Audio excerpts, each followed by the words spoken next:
There you go. The trophies from the previous global championships. Which a lot of those belong to Gen.G. Will they be back at the Invitational? We have yet to find out which teams will be there, but regardless, we're on a jet plane. We're leaving for the last game of 2020. Gen.G dropped already.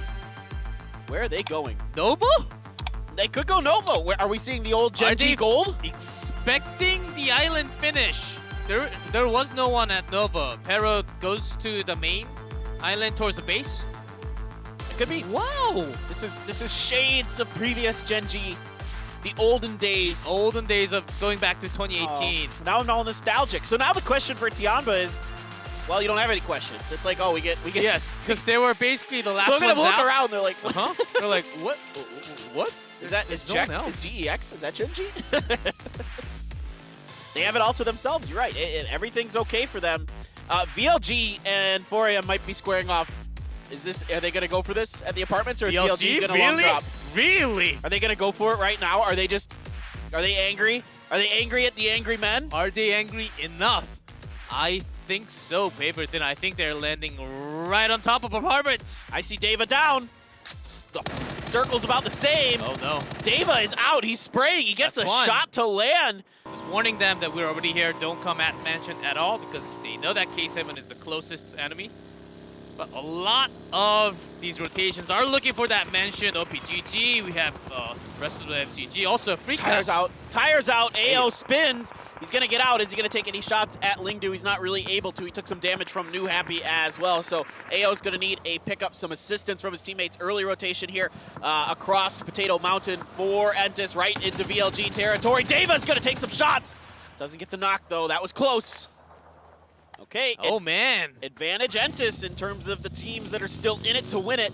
And Entis is already on the move, already in their vehicles, ready for these hard shifts. This is typical Entis style. MCG is going to be late on their rotation. I only see Evil Lee in his vehicle, and everybody else is already making their move. So this one's going to have to be an edge game from MCG, but we've seen them make it work. They're very, very good at it. It's Thanksgiving time. We got to move out and go back to the houses, your homes, as if you can find the home, then Gen.G, they are running into a lot of other fights. K7 bringing PO down.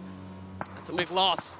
Yeah, big loss in transition for Gen.G. Now they're running across Entis sight lines as well, and it's pretty flat, pretty open. Let's see if anybody from Entis can connect a shot. The shots have not been ringing true for Entis here today. They've been a little off. They need to get it fired up. They need to get it going right now. In the meantime, Pero and Gen.G just run right into each other. What in the world happened here? Nonix and Aqua 5 get two. XDD Gen.G's gone! Finishes the job. Sungjong does get a point here on the Mamu at least for Entis. Under gets long DD as well, so 2 points fall into the hands of Entis. Oh, great steal there, as they were looking to stretch that out, and they got some line sight, and also there was a big fight from Yasnaya. I think 2v4, 4AM versus Sun Sisters. Guppy is down, but Crazy actually got a lot of points on it by himself.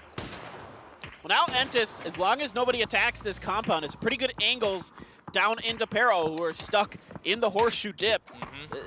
That's a tricky position to work with. If there's a lot of territory to the east open, that horseshoe is hard to hold. Yes. Astro just says, okay, get out of my way. We're taking over the space where Under was just a couple of minutes ago. Infantry right on top, but you can actually push from the bottom here. Infantry's in full retreat.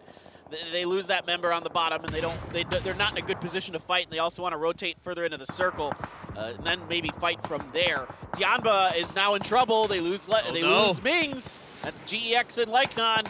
CC gets the knock here. Mings is down, and Tianba goes further and further from being able to compete for that top spot. Tianba, in the meantime, is just trying to find something to work with, and MCG, they're already coming in way late. There's another point for Entis. Yep, there are lots of rotation happening at the same time, so they can't pick up every single kill point.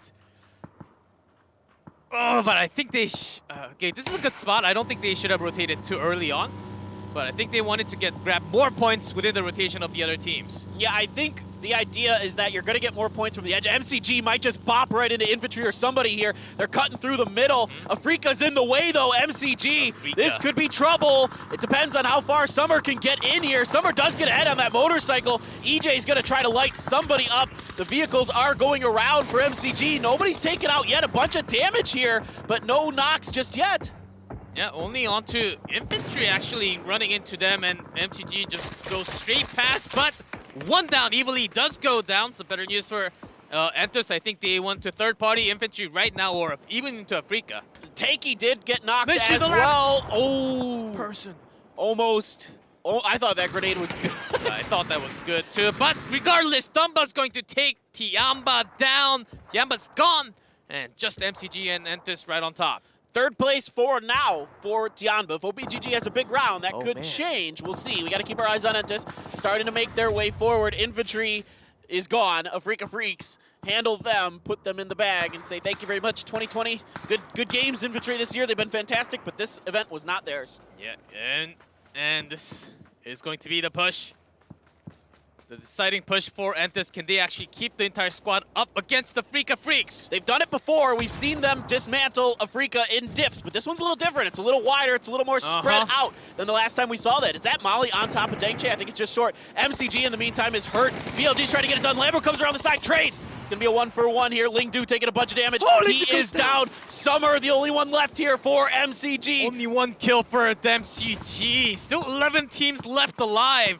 And Entus, they know Tiamba's out. MCG is only left with one member. Do they actually make the push?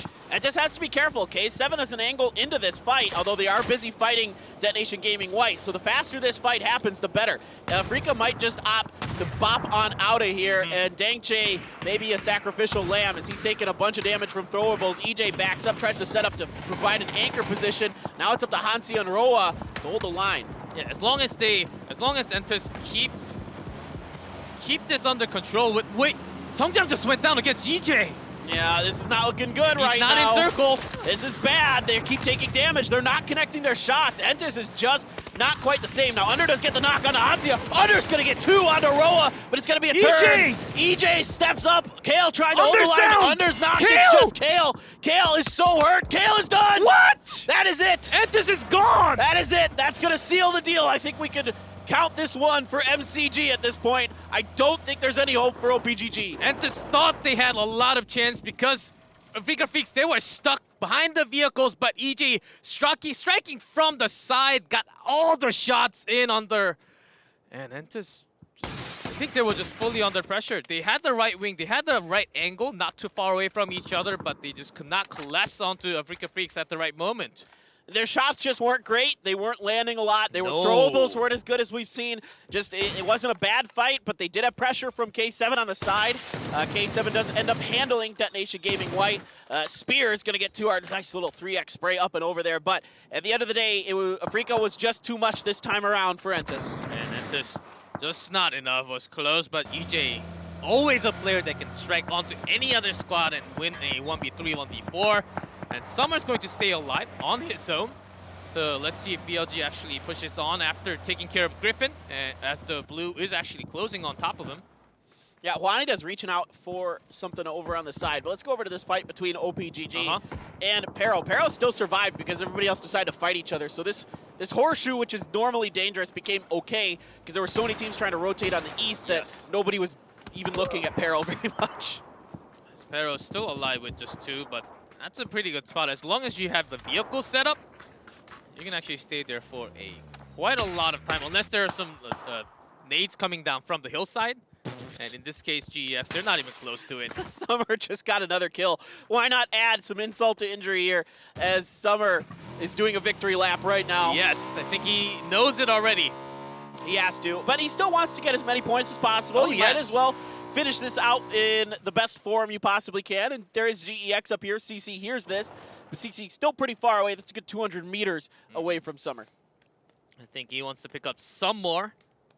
As K7 right in the dead center, right below where Summer is.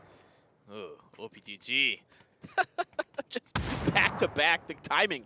Good timing there from Barrow. Now AO gonna have to try to get this done. A 1v2, some quick peeks, some quick leans maybe. They have to be quick. Afrika Freaks, they're closing in, and once they stop, they're actually going to get pretty nice cover.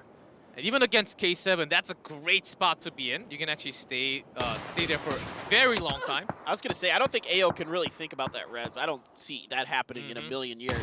And indeed, Pero just gets up high enough to take him down. More grenades, but AO is sufficiently far away from all of this. He is behind the tree. He is hanging out. And for now, oh no. Okay, just finish it, Hansia. Just put him out of his misery. Headshot first. Yep. And into body. One more. Whoa. Wow. Just Ayo. whiffed. Just whiffed. Mm-hmm. Just whiffed on those. He had the headshot lined up, but after that, wasn't able to get a handle on that. The SLR is tricky. It does kick a bit. Yes. Again, EJ striking into GEX all the way. They're coming from the top. As in the compound, you can't really get a good angle. Yes, K7. Summer. Oh, just please. One more point for MCG. Yeah, this is, again, the victory lap continues here for Summer. I think he still has that motorcycle available. You want him to go out I with just style. want him to go out with style. I'm serious. I want to, like, run somebody over. What if he wins? That would be impressive. I mean, if he wins, that is one of the coolest things. Unless K7 comes out, or unless GX rotates all the way north, Summer can actually stay alive for a very long time from that top. Yeah. Nobody's here. Nobody's looking. Nobody cares. Everybody else is busy. Oh, that's Freak, big. But you can't really go. You can't really dive in right now. No, that wasn't really the best idea. Afrika needed to be aware of this. This was one of the two likely rotations that Pero had to try to make. Oh, good headshot from Xavier. Nice. Doming. XDD is knocked, and Hansia finds the target, finishes the job. And there you go. A good series here for Pero, but it looks like Afrika's gonna overtake them. And Summer is still there, right in that next circle. And that's a spot where it's supposed to be after everything cleans up from the compound. When Afrika Freaks, they're out of the zone. They have to go across the road, fight against Xavier. Summer may just use everything to his advantage. And I want to point this out. K7 could get their second win. They could find themselves with 2 chicken dinners in this event, which is a huge accomplishment for them, I would definitely say. And then I say, I'm so sorry, K7. I didn't mean to cast or curse you. I am so sorry. A favorite then. My bad. Oh, yes, Afrika after that knock. Perfect time, but Summer is waiting. But there's Groza from Hansia. Is that a frag? Is that a frag on the ground right there? Oh my God! There's one what a onto shot. EJ. Is he gonna get the second? They gotta roll be careful. Up. Oh, no, it's a Groza. You mentioned it. Hansia. He finishes Summer. MCG is out, but they are assuredly your champions. We'll get to that after this game is over. There is still a match to finish out. Afrika looking to seal the deal and maybe topple. They have toppled 4AM, maybe toppled Gen.G. They could go up quite a bit here. Yeah. Had they lost that fight, this could be Entis in this position. We could be looking at a completely different situation. Exactly. But at the end of the day, and again, I'm going to go back to this. I think Entis just got too nervous. Their shots didn't seem as quality as good as I'm normally used to seeing from them. And comes to fight GX. And Locklog oversteps just a little bit too far, trusting onto Xavier, but Xavier could not really save his teammate. GX does win that compound control. Center of this circle is right in front of Hansia on the other side. It's on the road. Yeah, it's almost on the road. It's really close to the center of that road. So it's going to be hard for Xavier. He's got to cross the road, smoke wall down. He's going to look for some prayer grenades, seeing if he can knock GEX out here. A few are going up and over. They're connecting on the side where nobody is home. And another stun as well. Nobody available for that one to find. As Afrika Freaks, I don't know how much resources they have left. But they're also pushing towards GEX, knowing that Xavier is alone. Has to come up. Hansia ready with that Groza again. Trying to finish off K7. Spins around. Doesn't get anything out of that. Xavier now spins the other direction, but Leo is there waiting. And is going to put K7 out down in third place. Now it's a 3-on-2. GEX versus Afrika Freaks. The Freaks want to finish this one on a high note. Who wouldn't? Gen.G, Hansia, EJ. Stellar players here. EJ, by the way, and Hansia are just nutty fraggers. You can see here 5 and 6 for them already. 13 kills for Afrika. Now, see if Yanli and Leo can finish this one out with a win. It's all about the fights, but Gen.G's got a favorable position. Yanli trying to crawl from the back and take the blue behind his back and crawl slowly. Afrika's got great positioning here. They've got the ground underneath them. They've got cover with that ground in front of them. EJ watching GEX. GEX, the blue is now here. They're going to have to make a move or just secede. you know, there's no other options. They got to try to come around the side. Yes. They're trying to do it in force, but Afrika's not going to let it happen. There's no way, Jose. Afrika gets one. Afrika looking to finish the job, and it's going to do it. Afrika Freaks take the final game here at PCS Asia for 2020. A 15-kill round will shoot them up the leaderboards. But guys, you know it. You saw it. 2 games are going to do it. Your 2020 PCS3 Asia champions, Multi-Circle Gaming. They complete the sweep for China here at PCS. All my life I want money and power, respect my mind, or die from last shot. I pray my dick get big as the Eiffel Tower, so I can fuck the world for 72 hours. Goddamn, I feel amazing. Damn, I'm in the matrix. My mind is living on cloud 9, and this 9 is never on vacation. Start up that mind.